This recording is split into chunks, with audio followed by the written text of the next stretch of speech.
নমস্কার, কেমন আছো সবাই? কুকিং উইথ পূজা চ্যানেলে স্বাগত। আবারও চলে এলাম নতুন রেসিপির ভিডিও নিয়ে। আজকে রেসিপিতে থাকতে চলেছে প্রত্যেকটি মানুষের অতি পছন্দের মাছ, শঙ্কর মাছ। শঙ্কর মাছ রান্না করার জন্য এখানে কি কি উপকরণ নিয়েছি এক ঝলক দেখে নাও বন্ধুরা। এখানে নিয়ে নিয়েছি শঙ্কর মাছ, যেটাকে আমি প্রথমে একটু গরম জল এবং নুন জল দিয়ে সুন্দরভাবে শঙ্কর মাছটাকে ধুয়ে নিয়েছিলাম।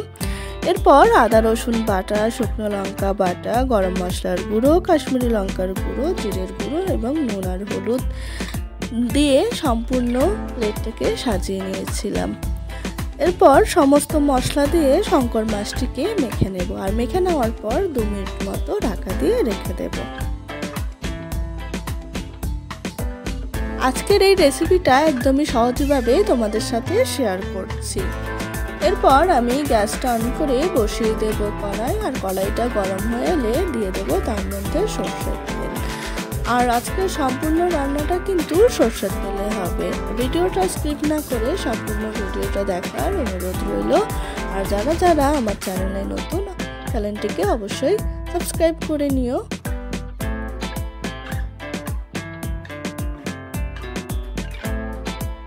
বন্ধুরা, এখানে দেখতে পাচ্ছ কড়াইয়ের যে সরষের তেলটা গরম হয়ে গেছে, এর মধ্যে দিয়ে দিলাম জিরে ফোড়ন।